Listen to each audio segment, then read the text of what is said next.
Hey guys, hello and welcome. This is not a video that I really wanted to make, but I was just in one of my little plant corners here in my bedroom and I discovered that I still have thrips, but I also discovered that now I have aphids too. So it's pretty obvious that I plant things in close proximity, but I'm limited on space and I kind of like the jungle look, so I think it's worth putting in all the work here to try to fix this without quarantining everything. But the important message that I just wanted to relay today was that no matter how perfect your care is for your houseplants, no matter how frequently you tend to their needs, frequently you inspect them, etc., plants are just naturally susceptible to pests. So the thing that I noticed that kind of pissed me off today was on top of this Dracaena, I have some thrips damage.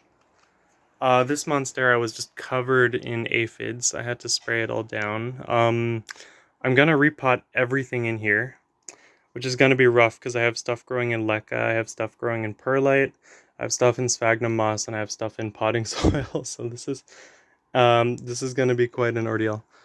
But I just wanted to let you guys know that I know that when we get pests on our plants, some of us can be quite hard on ourselves. I know some of the people that I know in the plant community get kind of sad about it, but it's just the reality. And I see it as an adventure. I see it as an opportunity to learn. Yes, plants are expensive, but that's why you have to propagate, propagate, propagate so you get more. Unfortunately, that was not the case with this. This here was a Stromanth sanguinea trio star, kind of like a calathea. I'm gonna try to revive it from the corms, but we'll see, or from the tuber rather.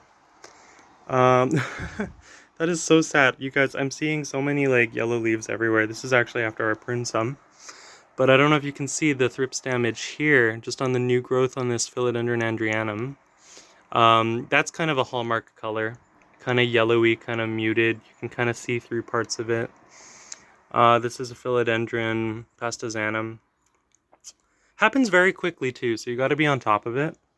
And the other thing about pests is that they kind of come when you least expect it. You think everything's going well. Like this over here is my Syngonium Chia Pence. It just gave me this beautiful new leaf, and then it was all covered in thrips.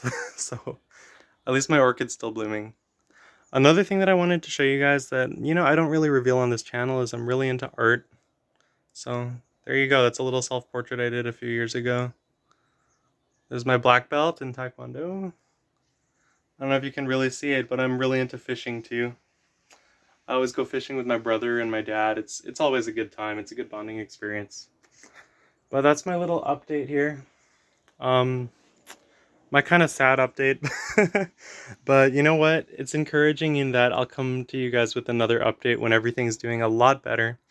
I really want to get through the winter season. Here it's late February already, so I have my hopes up high that we're gonna have our last frost date in March sometime, and I'll be able to move some of these outside in probably May. But honestly, big thumbs up to my plants because these ones and the ones downstairs have really been troopers. It's been a low light situation, low humidity, but tropical plants, especially aroids, they're very adaptable. I'm still getting new growth here and there, which I think is incredible. But yeah, that's my little plant corner update. It's a little disappointing, but also exciting because now I get to figure out how I'm going to get rid of the thrips this time.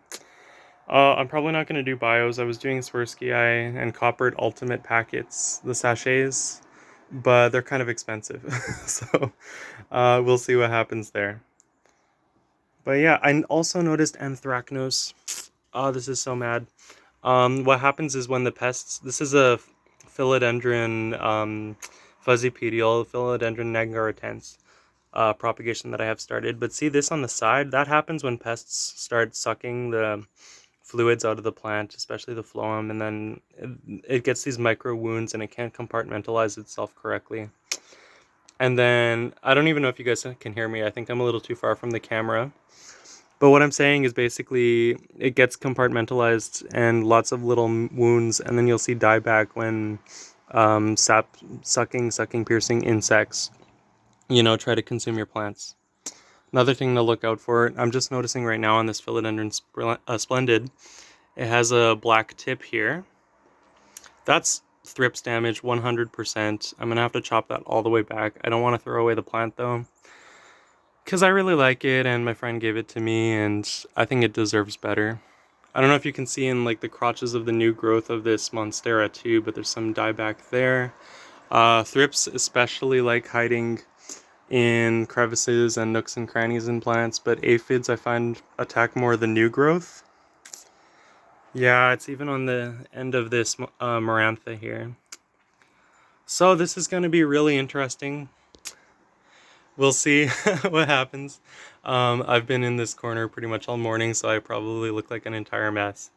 But that's the reality of growing plants. It's, you know, it's not all wonderful and rainbows, but to me personally, and I think to a lot of people that keep plants, it is well worth it. I am so excited to see where these plants go, and I ain't gonna give up on growing these houseplants, especially the species that I have now, because I find them totally inspiring and beautiful. So you need a little bit of beauty in your environment too, and it gets kind of gray here in Metro Vancouver in the winter. So have a good day, you guys. Stay blessed.